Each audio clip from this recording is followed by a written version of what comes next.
The light of creation still hovered over the earth, but something was moving in the shadows. The earth was perfect, untouched. The man walked with the Almighty, but all it took was a whisper, a choice, and everything changed forever. And when the man fell, the world fell with him. Angels broke their vows, giants trampled upon men, corruption spread like fire, and the earth groaned under the weight of sin. And then God spoke, and when God speaks, creation trembles. This is the story of a world before the flood, and how almost everything was destroyed. In the beginning, the world was a place of unimaginable splendor. The newly created earth knew no pain, war, or death. Mountains rose in majesty, the seas danced with the wind, and the skies seemed to sing. The animals lived in harmony, and the garden breeze carried with it the scent of eternity. God walked with man. It was the dawn of existence. Adam contemplated the brilliance of the morning light that passed through the leaves of Eden. Eve smiled as she saw the animals gathering around her in trust. All of this was given to us, she whispered with tear-filled eyes. Adam replied with reverence, "We were not just created, we were loved." But a new sound echoed among the trees, the whisper of doubt. The snake, beautiful and shiny, introduced the first thought of breaking away. And then came the choice, and the choice brought the downfall.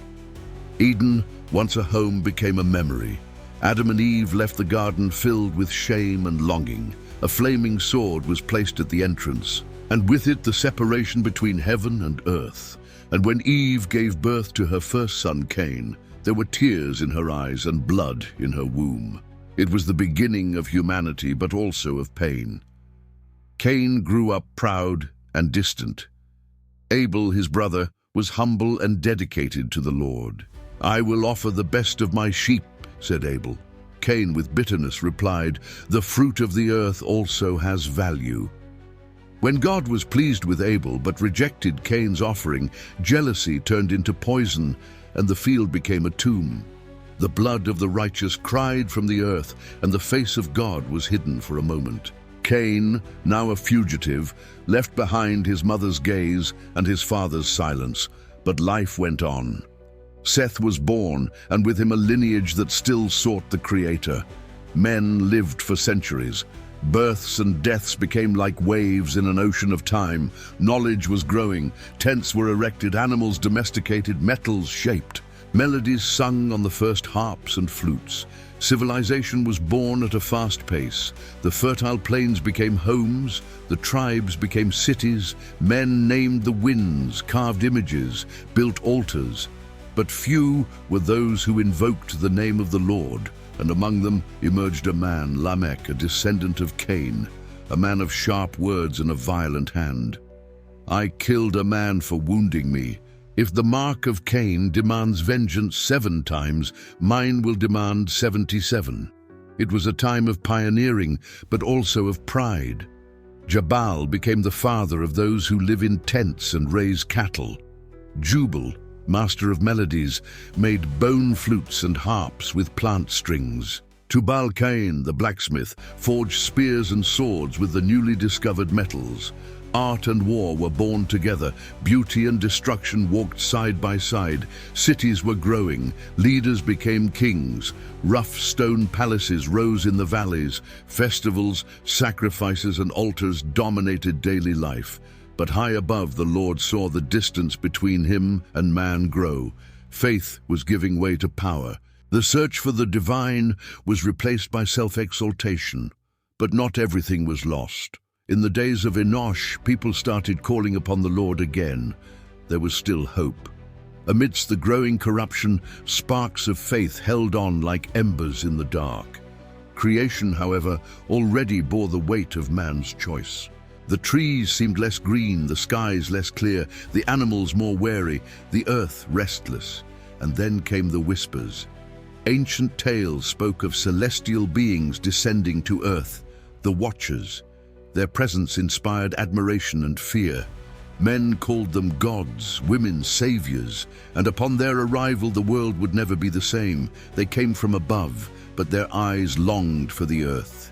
The Watchers, angels assigned to observe humanity, broke the boundaries of their mission. "See how beautiful the daughters of men are," they murmured among themselves, now surrounded by sacred light tinged with desire. On the summit of Mount Hermon, they made a pact. 200 of them swore never to return without first taking human wives. And so they descended.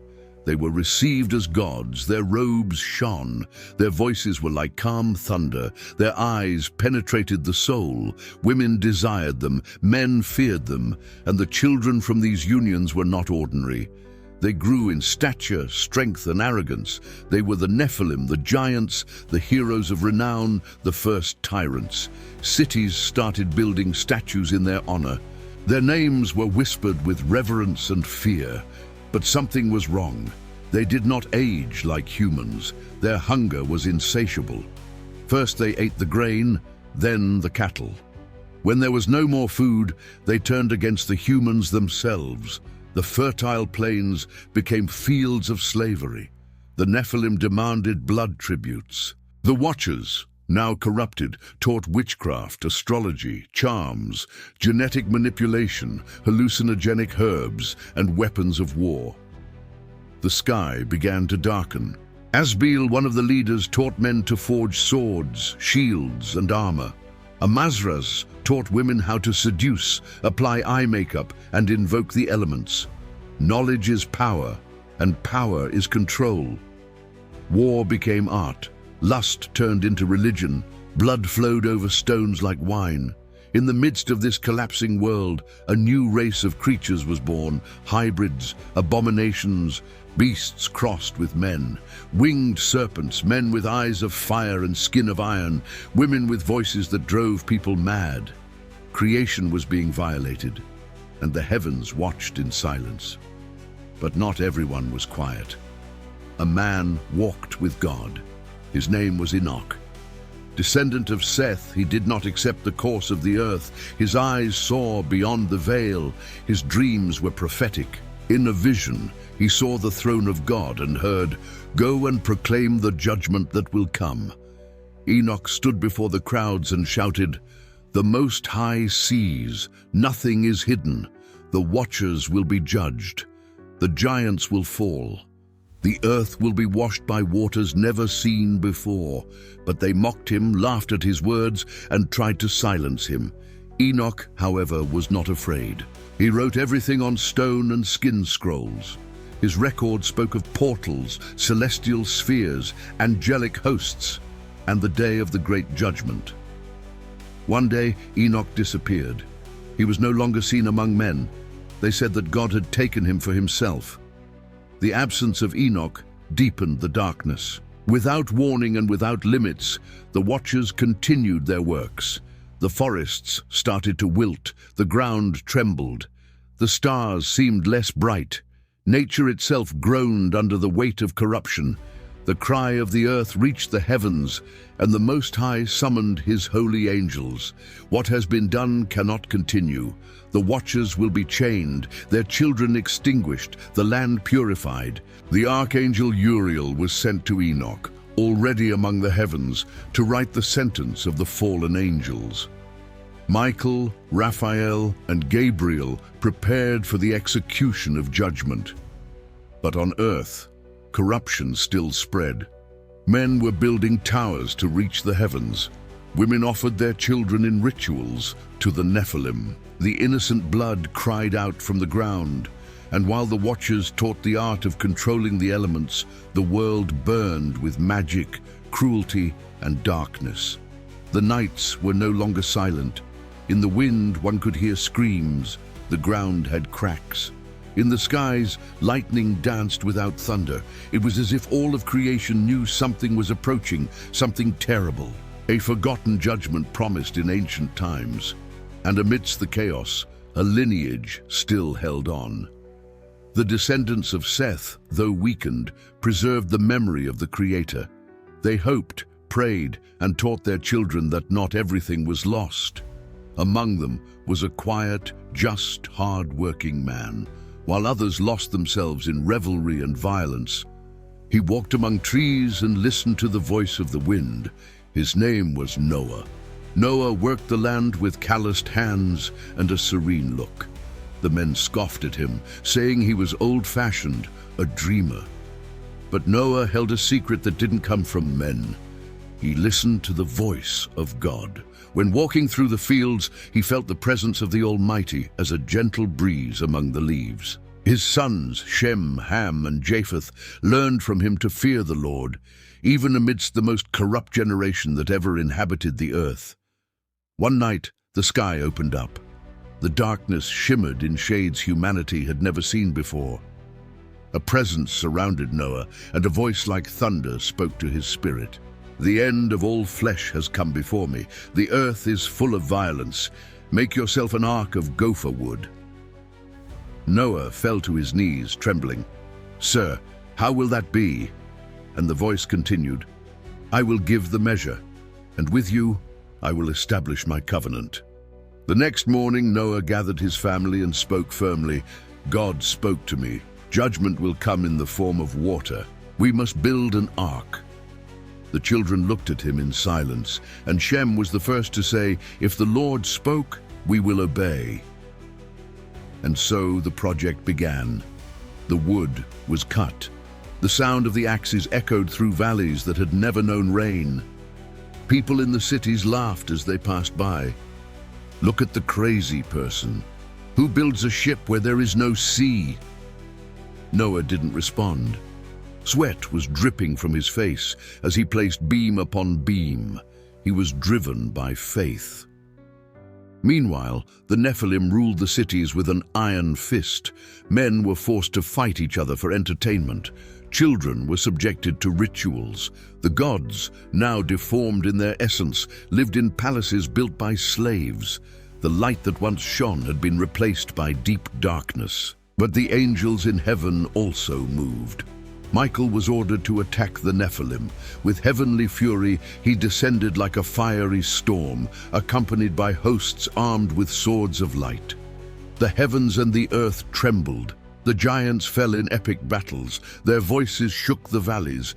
The earth opened fissures to swallow their carcasses. The watchers were chained and cast into the depths, where eternal darkness awaited them. Noah kept going. The ark grew like a wooden fortress in the middle of the plain. 3 floors, hundreds of compartments, a house for the living. God sent the animals in pairs, guided by an invisible instinct. Lions walked side by side with lambs. Eagles landed next to doves. The impossible became reality before the eyes of men, but still they did not believe. The parties continued. The orgies increased. The name of God was a subject of mockery. Noah preached while hammering, "Repent, there is still time."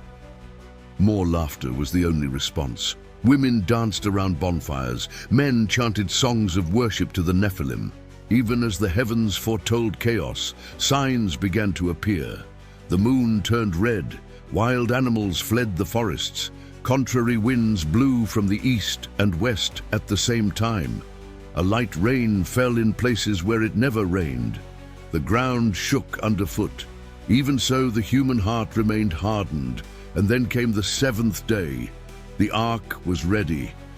God spoke again, "Enter you and all your house into the ark, for I have seen you as righteous in this generation." Noah, in silence, gathered his family. One by one, they entered the large vessel. Finally, he looked at the horizon. A scream echoed in the distance. "Coward, come celebrate with us." Noah just responded with a look of pain. And then something supernatural happened. The door of the ark closed by itself. A dull rumble shook the valley. The birds went silent. A final eagle flew across the sky silently. A thunder rumbled, but there was no rain yet. Noah stayed silent inside the ark, holding his breath. The wooden planks softly creaked. Now a strange silence hung in the air. People were still laughing, but there was doubt in their eyes. "Where is the prophet's flood?" they said to each other. But the sky was no longer smiling, and the first drops, small and heavy, touched the dry earth. The first drop fell on the parched dust as a warning, then another and another. The chatter ceased. Children ran for cover. Men looked at the sky suspiciously. The wind became stronger. The clouds swirled in patterns that resembled colossal eyes. And then, as if the very firmament had been torn apart, the floodgates of heaven opened. The water fell with fury. It was not an ordinary rain. It was a dense, living torrent that seemed to descend with anger.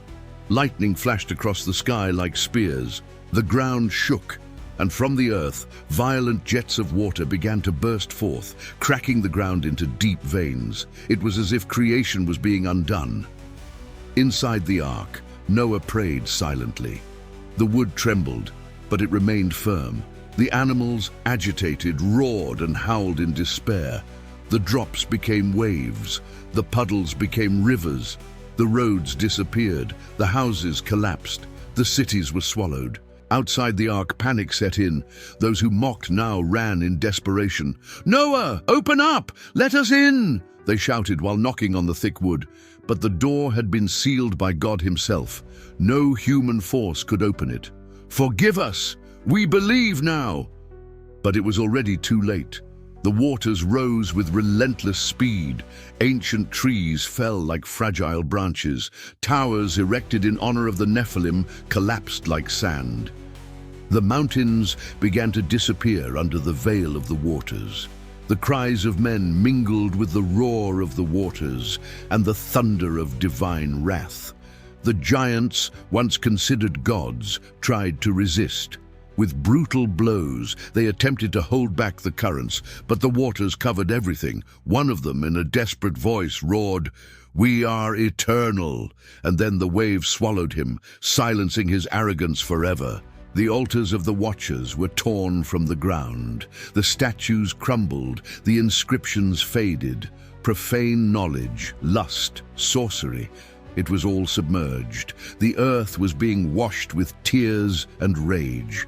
The justice of God, ignored for generations, now fell like an avalanche. Inside the ark, Noah hugged his wife. Ham held Japheth's shoulders firmly. Shem was looking at the ceiling, murmuring, "Father, God kept his word." And Noah replied with a choked voice, "Yes, but my heart aches for them." Outside, the sound of destruction was deafening. For 40 days and 40 nights the waters did not stop. Each day they climbed higher. Each night the darkness became deeper.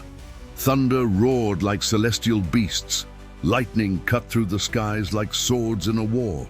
The land once alive now seemed to lament. There were no more cities. There was no more music or parties. The watchers were chained in the abyss of darkness. The Nephilim lay at the bottom of chaos. Humanity had been reduced to a single family, a remnant surrounded by wood, faith, and hope. The waters rose above the highest mountains. Ararat, Sinai, all the peaks were swallowed, and the world fell silent. There were no more screams. There was no more war. Only the sound of the wind, rain, and the ark floating amidst nothingness. Inside, days blended with nights. The sounds of the animals filled the interior, but the silence among the humans was greater. Time seemed to have stopped.